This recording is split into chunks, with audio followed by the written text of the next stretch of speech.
Hey guys, welcome to Indian Polity class. Indian Polity class Laxmikanth explain chapter wise. तो आज हम discuss करेंगे inter state council के बारे में। तो इंटर स्टेट काउंसिल ही नहीं, inter state cooperation, inter state relation के बारे में हम डिस्कस करेंगे। तो हमने लास्ट क्लास में हमने पढ़ा था कि इंडियन फेडरल सिस्टम में बहुत जरूरी है हार्मोनियस रिलेशन और क्लोज कॉपरेशन का होना between centre and the state. लेकिन इंडियन फेडरल सिस्टम के सक्सेसफुल होने के लिए सिर्फ इतना ही काफी नहीं है। In Indian federal to become Indian federal system more successful, only the harmonious relation and close cooperation between central and state is not enough, but we also need a close cooperation and harmonious relation between the states. So state और state के बीच में भी harmonious relations का भी रहना बहुत important है, close cooperation का रहना बहुत important, ताकि इंडियन फेडरल सिस्टम को एक ट्रू मीनिंग मिल पाए। ठीक है, तो कॉन्स्टिट्यूशन ने बहुत सारे प्रावधान दिए, बहुत सारे प्रोविजन दिए हैं। तो सबसे पहला प्रोविजन है एडजुडिकेशन, यानी समाधान, डिस्प्यूट का समाधान, adjudication of inter state water dispute. जो इंटर स्टेट वाटर डिस्प्यूट है उसका एडजुडिकेशन हो, ये कॉन्स्टिट्यूशन में प्रोविजन है। दूसरा, कोऑर्डिनेशन हो through enter state council, inter state council का निर्माण किया जाए जिसके थ्रू कोऑर्डिनेशन हो proper. And third one is mutual recognition of public acts, records, judicial proceedings. तो जो भी एक्ट पास होते हैं पार्लियामेंट द्वारा, जो भी रिकॉर्ड्स पास की जाती है गैजेट ऑफ इंडिया नोटिफिकेशन द्वारा, या फिर इंडियन एग्जीक्यूटिव द्वारा, या फिर कोई भी जुडिशियल प्रोसीडिंग आती है, उसको म्यूचुअली रिकॉग्नाइज किया जाए, एक सहमति बनाया जाए, एक प्रॉपर कंसेंसस बिल्ड किया जाए सोसाइटी में कि वो एक्सेप्ट करे। जुडिशियल बहुत बहुत सारी प्रोसीडिंग्स तो दे देती है, लेकिन हमारा सोसाइटी को भी एक्सेप्ट करना पड़ेगा, तभी कोई भी लॉ सक्सेसफुल हो पाएगा। ठीक है, जैसे एक विशाखा गाइडलाइंस जो सुप्रीम कोर्ट ने दिया था बहुत पहले for against the harassment of women, तो ये गाइडलाइंस बहुत पहले दी गई थी, लेकिन पार्लियामेंट इसे बहुत दिन बाद पास की गई किया, यानी ये पब्लिकली एक्सेप्ट बहुत दिन बाद हुआ। ठीक है, तो म्यूचुअली रिकॉग्नाइज करना चाहिए एक्ट्स, रिकॉर्ड्स, जुडिशियल प्रोसीडिंग को। और fourth point is interstate trade, commerce, intercourse का फ्रीडम होना चाहिए। तो in addition the zonal cons, ठीक है, तो ये चार पॉइंट है जो कॉन्स्टिट्यूशन में मेंशन की, इंटरस्टेट ट्रेड, कॉमर्स और एक जगह से दूसरी जगह जाना, इंटरकोर्स एक, ठीक है, कनेक्टिविटी, तो ये सब का फ्रीडम होना चाहिए। और साथ में जोनल काउंसिल भी स्टैब्लिश की गई पार्लियामेंट के द्वारा, ठीक है, एक एक्ट के through to promote interstate cooperation और कोऑर्डिनेशन। तो सबसे पहला जो प्रावधान है that is adjudication of inter state river water dispute. तो इंटर स्टेट वाटर डिस्प्यूट का एडजुडिकेशन के लिए जो पहला पॉइंट है वो है इंटर स्टेट वाटर डिस्प्यूट। तो इंटर स्टेट वाटर डिस्प्यूट में क्या मेंशन है? तो as per article 262 of the constitution, देखो ये आर्टिकल वैसे ध्यान रखना, क्योंकि आजकल क्या है कि आर्टिकल से रिलेटेड क्वेश्चंस पूछे जा रहे हैं, और स्टेट्स और छोटे एग्जाम में तो जरूरी ही है, और यूपीएससी में भी आजकल जरूरी हो गया है कि कहीं ना कहीं आपको थोड़ा सा दिमाग में तो रहना चाहिए। तो article 262 of the constitution it provides for adjudication of inter state. चलिए, एक्सक्यूज मी फॉर 1 मिनट।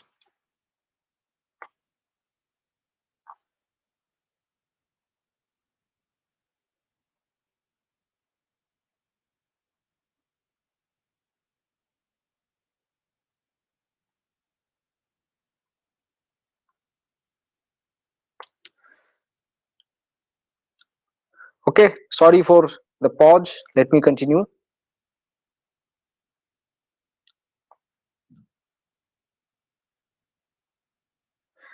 तो article 262 of the constitution, article 262 of the constitution में कहा गया है about adjudication of inter state water dispute के प्रावधान के बारे में। आर्टिकल 262 मेंशन है, दो प्रोविजंस है। आर्टिकल 262 पहला, पार्लियामेंट किसी भी लॉ के बेसिस पे एक एडजुडिकेशन प्रोवाइड कर सकता है, या फिर कोई भी डिस्प्यूट के लिए समाधान प्रोवाइड कर सकता है, या फिर यूज, डिस्ट्रीब्यूशन और कंट्रोल, कोई भी वाटर रिसोर्सेज है, इंटर स्टेट रिवर या फिर वैली, रिवर वैली का भी यहाँ पे जिक्र है, रिवर वैली या फिर इंटर स्टेट वाटर का जो डिस्ट्रीब्यूशन है, तो इसके बारे में पार्लियामेंट बाय लॉ एक एडजुडिकेशन प्रोवाइड कर सकती है। ठीक है, तो पार्लियामेंट में by law provide for adjudication या फिर डिस्ट्रीब्यूशन या फिर कंट्रोल किसका, वाटर ऑफ इंटरस्टेट रिवर या फिर river valleys. Second point is Parliament can also exclude Supreme Court या फिर any other court of India from the jurisdiction for solving such dispute or complaint. तो ऐसी कोई भी dispute that is regarding the states, तो ये इसको solve करने के लिए parliament regarding the state inter water, ठीक है, वाटर से रिलेटेड कोई भी डिस्प्यूट को सॉल्व करने के लिए पार्लियामेंट सुप्रीम कोर्ट को जुरिस्डिक्शन से हटा सकती है या फिर कोई भी कोर्ट को एक्सक्लूड कर सकती है। तो ये दूसरा प्रोविजन है। पहला है कि लॉ बना सकती है पार्लियामेंट डिस्प्यूट को सॉल्व करने के लिए, और डिस्ट्रीब्यूशन वाटर और इंटर स्टेट रिवर और रिवर वैली के वाटर को डिस्ट्रीब्यूशन के लिए एक लॉ फ्रेम कर सकती है। तो इस दो प्रोविजन को संज्ञा देने के लिए पार्लियामेंट ने दो लॉ पास किए। पहला है रिवर बोर्ड एक्ट 1956, देन इसके लिए आ गया रिवर बोर्ड एक्ट 1956, जहां पे डेवलपमेंट का भी हम बात करेंगे, distribution of and control of waters of interstate river and river valleys. Then dispute settlement के लिए inter state water dispute act 1956, दोनों 1956 में ही आया था। तो इसके लिए क्या है, river board act for adjudication distribution and control of waters of inter state reverse and river valleys. तो रिवर बोर्ड एक्ट आया। तो रिवर बोर्ड एक्ट कहता है कि आप रिवर बोर्ड को एस्टेब्लिश करो ताकि रेगुलेशन डेवलपमेंट किया जा सके इंटर स्टेट रिवर्स का और रिवर वैलीज का भी, ठीक है, वैली का भी प्रॉपर डेवलपमेंट हो सके, इसलिए रिवर बोर्ड का एस्टेब्लिशमेंट हो गया। और रिवर बोर्ड का एस्टेब्लिशमेंट कब होगा, जब कोई भी स्टेट रिक्वेस्ट करेगी सेंट्रल गवर्नमेंट से कि आप एक रिवर बोर्ड को एस्टेब्लिश करो, ठीक है, या फिर एडवाइस करेगी या फिर रिक्वेस्ट करेगी या फिर सेंट्रल गवर्नमेंट एडवाइस करेगी, तो रिवर बोर्ड का एस्टेब्लिशमेंट होगा। दूसरा है inter state water dispute act. ये सेंट्रियल गवर्नमेंट को पावर देती है कि आप एक एडॉक ट्रिब्यूनल को एस्टेब्लिश करो ताकि जो भी डिस्प्यूट है बिटवीन टू और मोर स्टेट उसको एडजुडिकेट किया जा सके, ठीक है, related to inter state river और रिवर वैलीज। तो अब यहाँ पे इंपॉर्टेंट बात ये है कि decision of tribunal is final, ठीक है, डिसीजन ऑफ ट्रिब्यूनल क्या है, फाइनल एंड बाइंडिंग। ये बाइंडिंग भी और फाइनल भी। यहाँ पे आप कोई सुप्रीम कोर्ट के पास अपील नहीं कर सकते हो, यहाँ पे सुप्रीम कोर्ट के पास भी या फिर कोई कोर्ट के पास कोई जुरिस्डिक्शन नहीं है, ठीक है। और इसका बेसिस क्या है, इसका बेसिस ये है कि इंग्लैंड में कभी कहा गया था कि एक्स्ट्रा जुडिशियल पावर यहाँ पे मशीनरी के लिए अलग बॉडी इसलिए दिया है कि सुप्रीम कोर्ट, इसका जुडिशियल होना चाहिए था क्योंकि इंटरस्टेट लॉ, इनको फेडरल कोर्ट भी कहा जाता है। लेकिन देखा गया कि लीगल राइट्स या इंटरेस्ट के केस में लीगल राइट या इंटरेस्ट जहां तक कंसर्न है, यहाँ पे सुप्रीम कोर्ट को पावर होना चाहिए था।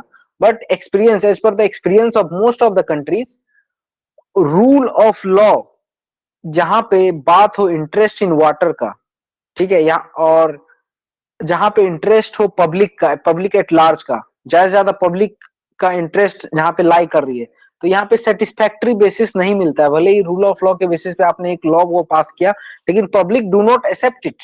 मैंने आपको कहा क्या कहा, लेजिटिमेसी होना चाहिए, power is equal to authority plus legitimacy. तो पब्लिक की लेजिटिमेसी भी होना चाहिए। तो यहाँ पे interest of public at large इसको सर्व नहीं कर सकते जहां पे वाटर सप्लाई का बात हो, ठीक है। तो इसलिए ये एक बेसिस है, ये जानना उतना जरूरी भी नहीं है, ठीक है। तो सेंट्रल गवर्नमेंट ने 2019 में 9 inter state water dispute tribunal को फॉर्म किया, 9, ठीक है, 9 inter state water dispute tribunal को फॉर्म किया।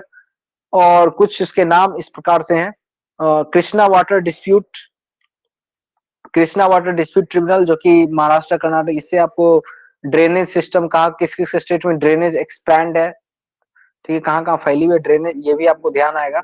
तो Krishna, Krishna river Maharashtra Karnataka Andhra Pradesh. Then Godavari water dispute tribunal Maharashtra Karnataka Andhra Pradesh, okay. Then Narmada water dispute tribunal, तो यहाँ पे हम क्या बात कर रहे थे, Godavari water dispute tribunal Maharashtra Karnataka Andhra Pradesh Madhya Pradesh and Odisha, ठीक है, यहाँ भी है। Then Narmada water dispute tribunal Rajasthan Gujarat Madhya Pradesh Maharashtra. Then river and Beas water dispute tribunal Punjab Haryana Rajasthan. Then Kaveri water dispute tribunal Karnataka Kerala Tamil Nadu Puducherry. Then Krishna Water Dispute Tribunal. This tribunal was set up for resolving the dispute of Krishna River water within among Maharashtra, Karnataka, Andhra Pradesh. Then Vasandhara Water Dispute Tribunal. Vasandhara कहाँ पे, उड़ीसा और आंध्र प्रदेश में, ये भी याद रखना, Vasundhara related to Orissa और Andhra Pradesh. Mahadayi water dispute Goa Karnataka and Maharashtra, ठीक है, Goa Karnataka and Maharashtra. Then Mahanadi water dispute tribunal Orissa and Chhattisgarh, ठीक है, ये हो गया आर्टिकल 262। आर्टिकल 262 में क्या था? 262 में था दो प्रोविजन। पहला था कि पार्लियामेंट कोई भी लॉ बना सकती है, दूसरा क्या है, एक्सक्लूड कर सकते हैं जुरिस्डिक्शन को, एक प्रॉपर एक ट्रिब्यूनल बनाया जा सकता है। ठीक है, तो इसके लिए होगा रिवर बोर्ड एक्ट। इसके लिए लॉ, रिवर बोर्ड एक्ट का डेवलपमेंट के ध्यान देगी। रिवर बोर्ड रिवर वैलीज का डेवलपमेंट हुआ, ट्रिब्यूनल क्या करेगी, डिस्प्यूट को सॉल्व करेगी। नौ ट्रिब्यूनल है फॉर्म किए हुए, क्योंकि यहाँ पे पब्लिक एट लार्ज का बात है, और यहाँ पे सेटिस्फैक्ट्री जजमेंट जो होगा, satisfactory note to the public at large, जहाँ पे पब्लिक एट लार्ज का कंसर्न हो। ठीक है, तो यहाँ पे सुप्रीम कोर्ट अगर कोई लॉ पास करेगी तो वहां पे वो वैलिड नहीं होगा, क्योंकि इंटर स्टेट काउंसिल जब भी river board inter state water dispute के लिए जो ये ट्रिब्यूनल अगर कोई लॉ पास करेगी तो वो बहुत स्टडी, डीप स्टडी करेगी। ठीक है, और प्रॉपर कंसेंट के बेसिस पे पास होगा law. Then inter state council, inter state council यहाँ ये आगा आर्टिकल 263। तो ये कंटिम्पलेट, ये कहता है कि there should be establishment of inter state council to effect coordination between states and central state. तो इंटर स्टेट काउंसिल का निर्माण होना चाहिए under article 263, so that state state के बीच में अच्छा कोऑपरेशन हो और सेंटर और स्टेट के बीच में भी अच्छा कोऑपरेशन हो। और ये फॉर्म कौन कर सकता है? President, not parliament. President form कर सकता है जब भी उसे लगे कि it is in the interest of public interest.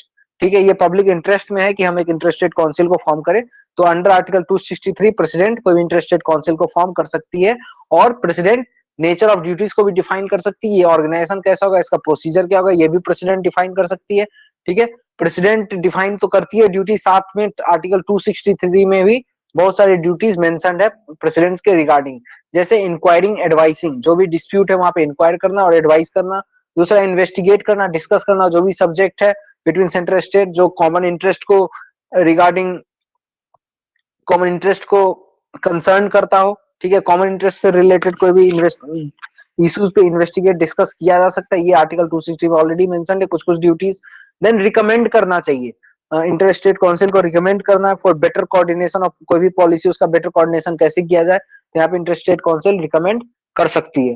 तो काउंसिल का फॉर्मेशन, काउंसिल का फंक्शन क्या है? इंक्वायर करना, एडवाइस करना इंटर स्टेट डिस्प्यूट के रिगार्डिंग। और this function is complementary to supreme court judiciary under article 131। Supreme court भी अंडर आर्टिकल 131 इंक्वायर और एडवाइस कर सकती है फॉर इंटर स्टेट डिस्प्यूट को सॉल्व करने के लिए। ठीक है, हम पहले क्या बात किए थे, इंटर स्टेट और रिवर वाटर डिस्प्यूट, जहां पे सुप्रीम कोर्ट दखल नहीं दे सकती है, लेकिन इंटर स्टेट डिस्प्यूट को सॉल्व करने के लिए supreme court on the platform आ सकती है, लेकिन काउंसिल का भी ऐसा फंक्शन है, और ये दोनों कॉम्प्लीमेंट्री है। डिफरेंस ये है कि जब इंटर स्टेट काउंसिल कोई भी एडवाइस देती है तो दैट इज कोई भी लीगल या नॉन लीगल मैटर पे कोई भी एडवाइस देती है तो दैट इज जस्ट एडवाइजरी। ठीक है, दैट इज नॉट बाइंडिंग। लेकिन जब कोर्ट कहता है, सुप्रीम कोर्ट कहता है under article 131, it is binding. ठीक है, इंटर स्टेट डिस्प्यूट के केस में या फिर सेंटर टू स्टेट डिस्प्यूट के केस में।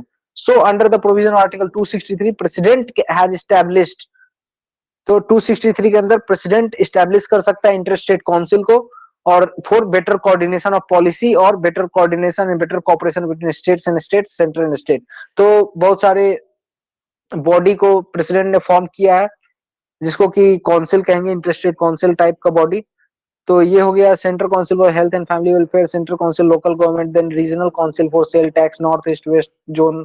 ठीक है, देन अब आता है एस्टेब्लिशमेंट कैसे हुआ, जर्नी क्या थी इंटर स्टेट काउंसिल का। तो सबसे पहले लास्ट क्लास में मैंने पढ़ा था सरकारिया कमीशन, एआरसी कमीशन। ठीक है, देन पुंछी कमीशन, ये सब ने स्ट्रेस किया था कि स्ट्रांगली रिकमेंड किया था कि सरकारिया कमीशन फॉर्म हुआ था 1983 टू 88 में, कि इंटर स्टेट काउंसिल को बना अंडर आर्टिकल 263।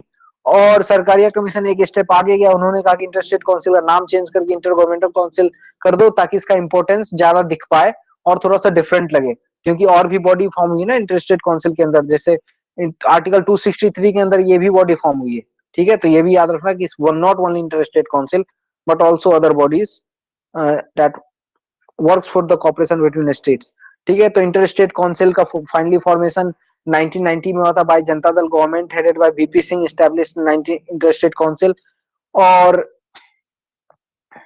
ठीक है, तो इसका चेयरमैन, इंटर स्टेट काउंसिल का चेयरमैन कौन होता है? Prime minister is the chairman, very important, याद रखना, होम मिनिस्टर नहीं होता है।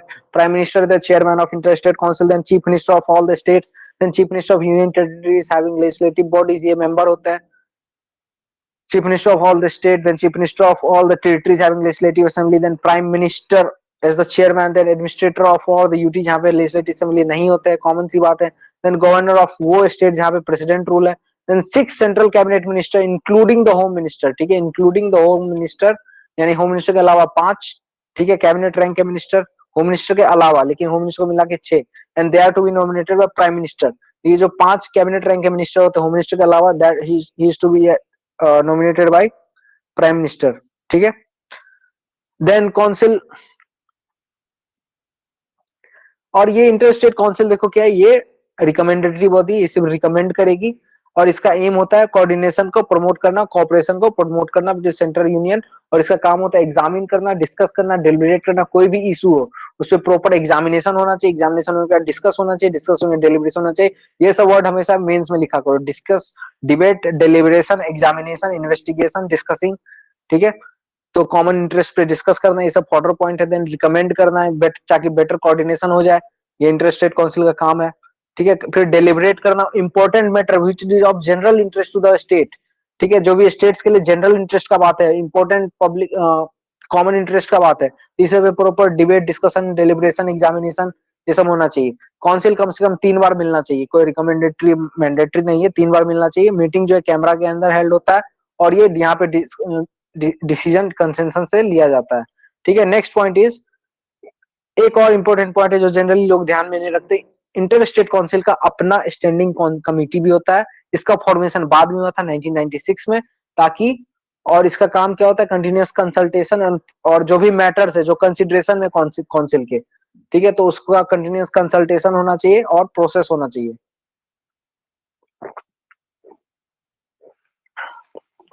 और inter state council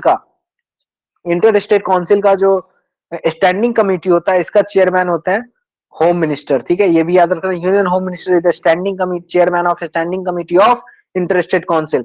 standing committee later form हुआ था इन 1996। उसके बाद काउंसिल को असिस्ट करता है सेक्रेटरीट, जो कि जिसको कि इंटर स्टेट काउंसिल सेक्रेटरीट भी बोलते हैं। इसका फॉर्मेशन थोड़ा पहले हुआ, 1991 में हुआ था। और यही सेक्रेटरीट 2011 से जोनल काउंसिल के लिए भी सेक्रेटरीट का काम करता है, ठीक है। और ये सेक्रेटरी होता कौन है, headed by secretary of government of India, जो आपको बनना है, ठीक है। उसके बाद फिर हमने बात किया था जो कि कॉन्स्टिट्यूशन मेंशन था, इंटर स्टेट काउंसिल के बारे में मेंशन था, inter state river water dispute को सॉल्व करने के लिए मेंशन था। उसके public act record judicial proceeding के बारे में मेंशन था। इसका मतलब यही है कि जो भी पब्लिक एक्ट पास करती है, पार्लियामेंट से पास होती है, या फिर रिकॉर्ड जो पास होती है एग्जीक्यूटिव द्वारा, या फिर जुडिशियल प्रोसीडिंग या एग्जीक्यूट जुडिशरी द्वारा पास होते हैं, लेजिस्लेटिव जुडिशरी, तो ये सबको एक कंसेंसस बेसिस पे और पब्लिक एक्सेप्टेंस के बेसिस पे इन सबको फॉलो किया जाए with full faith and credit to the constitution, ठीक है। कोई कंफ्लिक्ट नहीं होना चाहिए, क्योंकि लॉ और लेजिस्लेशन फोर्स से ज्यादा जरूरी है लेजिटिमेसी, ठीक है। तो authority power is equal to power, क्या होता है, ऑथोरिटी प्लस लेजिटिमेसी। तो प्रॉपर लेजिटिमेसी होना चाहिए यहाँ पे, यानी लोग को एक्सेप्ट करना चाहिए। जब लोग एक्सेप्ट करेंगे तभी आपको पावर मिलेगी। तो कोई भी गवर्नमेंट तभी सस्टेन कर पाती जब उसको लेजिटिमेसी मिलेगी, ठीक है, प्रॉपर एक्सेप्टेंस मिले, ठीक है। तो ये सब का प्रॉपर एक्सेप्टेंस होना चाहिए। देन उसके बाद आता है inter state trade and commerce, ठीक है, एक स्टेट से दूसरे स्टेट के बीच में ट्रेड एंड कॉमर्स होना चाहिए, ठीक है। गुजरात से आप कर्नाटका चले जाओ, कर्नाटका से बिहार चले जाओ, बिहार से दिल्ली चले जाओ, तो यहाँ पे कोई रोक टोक नहीं होनी चाहिए, ठीक है। इंटर स्टेट ट्रेड, कॉमर्स, वाणिज्य, देन इंटर कोर्स, यानी एक जगह से दूसरे जगह जाना, कनेक्टिविटी, ठीक है। तो आर्टिकल 301 टू 307 पार्ट 13 याद रखना, ठीक है, 262 263 and 301 to 307 part 13 of the constitution, ये deals with trade, commerce, intercourse with in the territory of India, ठीक है। Territory is wider concept than union of India, ठीक है, ये भी हमने बात किया था। अब याद करो कहाँ बात किया था। Then article 301 declares that trade, commerce, intercourse throughout the territory, ये फ्री होना चाहिए। Trade, commerce, intercourse throughout the territory of India free होना चाहिए। इसका ऑब्जेक्टिव क्या है, ऑब्जेक्टिव ये है कि break down the border barriers, border barrier को तोड़ना है, create one unity of India, India को एक यूनिट में क्रिएट करना है। इसलिए हमें इंकरेज करना है free flow of trade, commerce, intercourse, ताकि प्रोस्पेरिटी आए, ट्रेड अच्छे से डेवलप हो जाए। लेकिन अभी भी बहुत सारे लूप होल है, जैसे प्रॉपर कनेक्टिविटी नहीं है, प्रॉपर इंफ्रास्ट्रक्चर नहीं है, प्रॉपर रोड नहीं है, ठीक है। और इसीलिए गोल्डन क्वाड्रिलेटरल का भी फॉर्मेशन हुआ था, ईस्ट वेस्ट कॉरिडोर, ठीक है, नेशनल हाईवे मिशन, ठीक है। तो यहाँ से इसको लिंक करना, जब भी अब इकोनॉमी में जब ये सब क्वेश्चन आप इंफ्रास्ट्रक्चर से रिलेटेड आप लिखोगे, तो वहां पे आप यहाँ पे मेंशन करोगे आर्टिकल 3012 307 पॉलिटिकल कॉन्स्टिट्यूशनल प्रोविजन भी एक हेड डाल के 3 लाइन लिखोगे, ठीक है। Article 3012 307 talks about freedom of trade, commerce, intercourse, so that India can become one unit, break down the border barriers, encourage free flow trade, commerce, intercourse, so that more prosperity can be witnessed, ठीक है, so that India can invite more prosperous, India can become more prosperous. Then Article 301 will be violated when whether restriction are imposed at the frontier of any state, ठीक है। अगर कोई भी state अपने frontier में एक रिस्ट्रिक्शन डालता है कि आप एक स्टेट से दूसरे स्टेट में जाने में अगर कोई रिस्ट्रिक्शन डालता है, that is violation to article 301। लेकिन 301 तो फ्रीडम तो देता है, लेकिन कहीं कुछ कुछ रीजनेबल रिस्ट्रिक्शंस है जो आर्टिकल 302 305 में मेंशन्ड है इन पार्ट 13 अगेन, ठीक है। तो वो रीजनेबल रिस्ट्रिक्शंस क्या है, कुछ कुछ रिस्ट्रिक्शंस है, जैसे पार्लियामेंट चाहे तो एक रिस्ट्रिक्शन डाल सकती है अगर पब्लिक इंटरेस्ट में हो तो, जैसे एसेंशियल कमोडिटीज एक्ट 1955। यहाँ पे पार्लियामेंट ने जो एसेंशियल कमोडिटी एक्ट पास की थी, तो यहाँ पे गवर्नमेंट के पास कंट्रोल होता है प्रोटेक्शन सप्लाई डिस्ट्रीब्यूशन का एक जगह से दूसरे जगह से, या फिर पेट्रोलियम कोल आयरन स्टील, कोरोना में आपने ये सब विटनेस किया होगा, तो यहाँ पे सीधे आपको याद करना चाहिए article 301। Then legislature of state can impose reasonable restriction, ठीक है। रीजनेबल रिस्ट्रिक्शन लेजिस्लेचर स्टेट भी लगा सकती है अगर पब्लिक इंटरेस्ट में हो तो, लेकिन ऐसे बिल को पास करने के लिए आपको प्रेसिडेंट का प्रीवियस सैंक्शन लेना पड़ेगा। आपको मैंने बताया था गवर्नर कोई कोई बिल को रिजर्व कर सकती है प्रेसिडेंट के लिए, तो यहाँ पे freedom of inter state trade and commerce intercourse, अगर यहाँ पे क्या बोलते हैं इसको, अगर हस्तक्षेप हो रहा है इन चीजों में, इफ देयर इज ऑब्स्ट्रक्शन, तो गवर्नर प्रेसिडेंट के लिए उसको रिजर्व कर सकती है। Then legislature of state can impose on goods imported, अगर कोई भी गुड्स दूसरे स्टेट से इंपोर्ट हो रहा है या फिर यूनियन टेरिटरी से इंपोर्ट हो रहा है, तो उसपे वो टैक्स लगा सकता है जो सिमिलर गुड्स पे उसी टैक्स पे। ऐसा नहीं है कि कोई गुजरात कोई सामान ला रहा है यूपी में और वो सस्ते दाम में बेच रहा हो और यूपी में थोड़ा टैक्स ज्यादा है, तब तो कंपटीशन हमारे स्टेट के अंदर ही हो जाएगा, तब तो डंपिंग हमारे कंट्री के अंदर ही हो जाएगा। तो ऐसा नहीं कर सकते हैं। लेकिन हाँ, डिस्क्रिमिनेटरी टैक्स नहीं लगा सकते हम, जैसे अगर हमारे स्टेट में किसी प्रोडक्ट पे ए टैक्स है, 25% टैक्स है, और दूसरे स्टेट से आया तो हम 25% हम ले सकते हैं, लेकिन इसका मतलब ये नहीं कि कोई थर्ड स्टेट से आया तो हम उसे 15% ही लें, तो डिस्क्रिमिनेटरी टैक्स नहीं हो सकता है।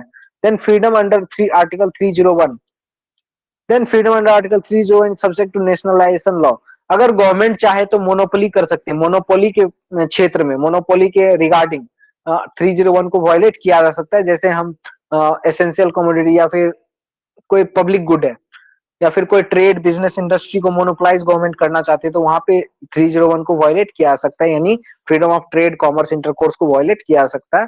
तो ये किस में मेंशन है, आर्टिकल 3022 307, ठीक है। 3022 305 3022 305 में मेंशन है ये बेसिक रिस्ट्रिक्शंस। 301 क्या कहता है, freedom from all restrictions, freedom of trade commerce and intercourse. उसके बाद आता है जोनल काउंसिल। जोनल काउंसिल ये क्या है, it is not constitutional body, inter state council एक कॉन्स्टिट्यूशनल बॉडी था, but zonal council statutory body, it is not constitutional body, और इसे फॉर्म किया गया by the act of parliament under state reorganisation act 1956। Yes, जिस समय रेवर board act 1956 पास हुआ था या फिर स्टेट रीऑर्गेनाइजेशन एक्ट 1956 पास हुआ था, तो it is the state reorganisation act के बेसिस पे जोनल काउंसिल है, और जोनल काउंसिल ने इंडिया को 5 जोन्स में डिवाइड किया, नॉर्थ, सेंट्रल, ईस्टर्न, वेस्टर्न और साउथर्न, ठीक है, इस जोन, और हर एक जोन के लिए एक जोनल काउंसिल है, नॉर्थ के लिए एक जोन है, सेंट्रल के लिए अलग, ईस्टर्न, वेस्टर्न, साउथर्न सबके लिए अलग। तो यहाँ पे सेवरल फैक्टर्स को कंसिडर में किया जाता है। यहाँ पे बेसिक एम रहता है नेचुरल डिवीजन, जो नेचुरल डिवीजन है उसको कंसिडर करना, river system, means of communication, ये सब के बेसिस, नॉट पॉलिटिकल बेसिस। यहाँ पे हम नेचुरल डिवीजन को देखते हैं, रिवर सिस्टम को देखते हैं, मीन्स ऑफ कम्युनिकेशन को देखते हैं, कल्चरल और लिंग्विस्टिक एफिनिटी को देखते हैं, then requirement of economic development, security and law and order को ज्यादा ध्यान में देते हैं, not political factor, but this special factor को हम ध्यान में रखते हैं in terms of zonal council. तो जोनल काउंसिल के मेंबर कौन है, देखो इंटर स्टेट काउंसिल के चेयरमैन कौन थे, प्राइम मिनिस्टर, लेकिन जोनल काउंसिल के प्राइम मिनिस्टर तो home minister. then chief minister of all the states, then 2 other minister from each state, हर एक स्टेट से 2 other minister, then administrator of each union territory. तो beside the following person can be associated with zonal council advisers, और advisers के रूप में भी और भी लोगों को अपॉइंट किया जाता है on the basis of planning commission या नीति आयोग के आधार पे, या फिर चीफ सेक्रेटरी जो भी हर एक स्टेट के होते हैं, या फिर डेवलपमेंट कमिश्नर्स हर एक स्टेट के होते हैं। तो और भी लोग भी आ सकते हैं इन द जोनल काउंसिल, उनको अपॉइंट किया जा सकता है, लेकिन must have zonal council home minister, chief minister, then 2 other minister from each in the zone, the administrator of UT. तो यहाँ पे home minister is the common chairman of the 5 zonal council, पांचों zonal council का common chairman home minister होता है, और उसके chief minister जो होता है वो वाइस चेयरमैन होते हैं, और दे एक्ट बाय रोटेशन, अलग अलग स्टेट के चीफ मिनिस्टर बनते हैं एक एक करके वाइस चेयरमैन। तो जोनल काउंसिल का मेन एम होता है कॉपरेशन और कोऑर्डिनेशन को प्रमोट करना between states, UT and centre. उसके लिए डिस्कस और रिकमेंड करते हैं on economic and social planning. ये हमने बात नहीं किया था, हमने बस कॉपरेशन का बात की, इंटरेस्टेड काउंसिल वो भी करती है, लेकिन यहाँ पे मेन है हमारा economic and social planning, linguistic minorities, border dispute, inter state transport, ठीक है। और ये भी एक डेलिबरेटिव और एडवाइजरी बॉडी है। इसका ऑब्जेक्टिव है इमोशनल इंटीग्रेशन लाना, ठीक है, emotional integration, to achieve emotional integration of the country, ठीक है, to help in arresting the growth of state consciousness, जो क्षेत्रवाद, रीजनलिज्म, लिंग्विस्टिक वाली लिंग्विज्म जो ये सब प्रमोट हो रही है, नैरो मानसिकता जो आ रही है स्टेट के बेसिस पे,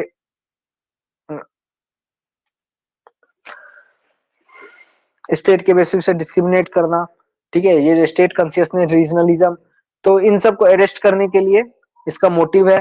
then removing the after effect separation, कहीं के पे हमने सेपरेट हुआ एक स्टेट से अलग अलग, then reorganisation, integration, economic advancement, तो लोगों को इंटीग्रेट करना, रीऑर्गेनाइज करना, इकोनॉमिक एडवांसमेंट करना, ये मोटिव होता है जोनल काउंसिल का।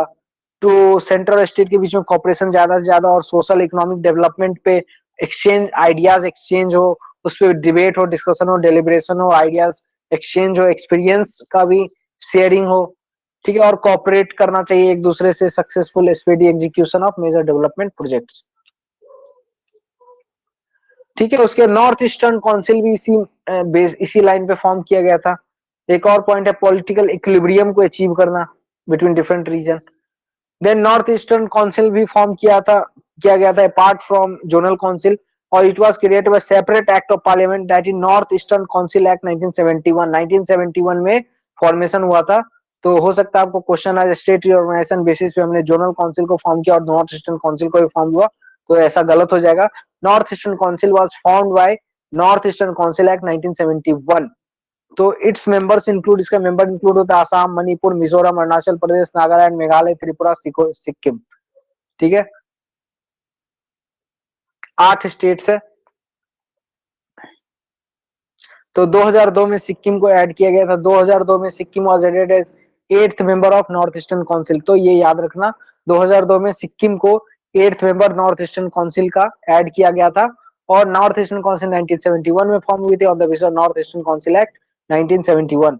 इसका फंक्शन सिमिलर है to zonal council, few addition के साथ। It has to formulate unified and coordinated regional plan covering matters of common importance, ठीक है, इंपॉर्टेंस, कॉमन इंपॉर्टेंस, इस पे ध्यान देना, उसको यूनिफाइड कोऑर्डिनेटेड रीजनल प्लान देना, ठीक है। इसमें कुछ एडिशन है कि नॉर्थ ईस्ट पे ज्यादा फोकस करेगी, नॉर्थ ईस्ट डेवलपमेंट पे। उसके नॉर्थ ईस्ट जोनल काउंसिल को एट ए ग्लांस अगर हम देखें तो नॉर्दर्न जोनल काउंसिल में members Himachal Pradesh, Haryana, Punjab, Rajasthan, Delhi, Chandigarh, Jammu Kashmir.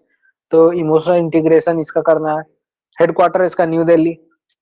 Then second point is central zonal council, इसका भी इमोशनल इंटीग्रेशन करना है। उत्तर प्रदेश सेंट्रल काउंसिल में था, Uttarakhand, Chhattisgarh, Madhya Pradesh, Allahabad is the head of central zonal council. Then eastern zonal council, इनका भी जो कभी मगध साम्राज्य हुआ करता था, इसका भी इमोशनल इंटीग्रेशन करना है। बिहार, झारखंड, वेस्ट बंगाल, उड़ीसा, ये पूरा एक प्रेसिडेंसी हुआ करती थी, बंगाल प्रेसिडेंसी। इसका हेड है Kolkata. Then western zonal council, Gujarat, Maharashtra, Goa, Dadar Dadar Nagar Haveli, दामन एंड दीव, मुंबई, ठीक है, मुंबई प्रेसिडेंसी। देन नेक्स्ट बात करते हैं southern zonal council, Andhra Pradesh, Telangana, Karnataka, Tamil Nadu, Kerala, Puducherry, ये सब का इमोशनल इंटीग्रेशन करना है। Chennai is the headquarter. अब आर्टिकल क्या रिलेटेड है, mutual recognition of public acts. Article 261 public act record judicial proceedings के बारे में बात करेगी, इसका म्यूचुअल रिकॉग्निशन होना है 261। ठीक है, 262 में हमने पढ़ा adjudication of dispute relating to waters, interstate, river valleys, मतलब पार्लियामेंट के पास लॉ बनाने का अधिकार है और पार्लियामेंट एक ऐसी कोई ट्रिब्यूनल्स बना सकती है जो जिसके पास सिर्फ और सिर्फ अधिकार हो इंटरस्टेट रिवर वाटर डिस्प्यूट को सॉल्व करने का। देन आर्टिकल 263 आप इंटरस्टेट काउंसिल को फॉर्म कर सकते हो। ठीक है, then article 301 part 13 interstate trade and commerce का बात करें, interstate trade and commerce. Interstate commerce 301 में आपको फ्रीडम है to of freedom of trade commerce intercourse with in the territory of India. Article 302 power of parliament impose restrictions के बारे में बात है ट्रेड कॉमर्स पावर के parliament. 303 legislative power of union states with regard to trade and commerce, in 304 restriction on trade commerce intercourse। 305 आप state monopoly से बचाने के लिए, स्टेट मोनोपोली के लिए लॉ बना सकते हैं आप, उसको लॉ को बचाएगी। स्टेट मोनोपोली अगर करना है तो वहां पे 305 बचाएगी उस लॉ को। ठीक है, तो इतना इंपॉर्टेंट था। तो ये चैप्टर हमारा कंप्लीट हो गया। हम लोग कल बात करेंगे इमरजेंसी प्रोविजन का, जो भी बहुत इंपॉर्टेंट है। ठीक है, we will talk about it how it is mention part 17। ठीक है, इंटरस्टेट काउंसिल, अभी जो हमने freedom of trade commerce mention बात किया वो है पार्ट 18 में। ठीक है,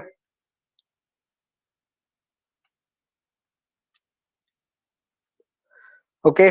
सो कल हम मिलते हैं इमरजेंसी प्रोविजन डिस्कस करने के लिए।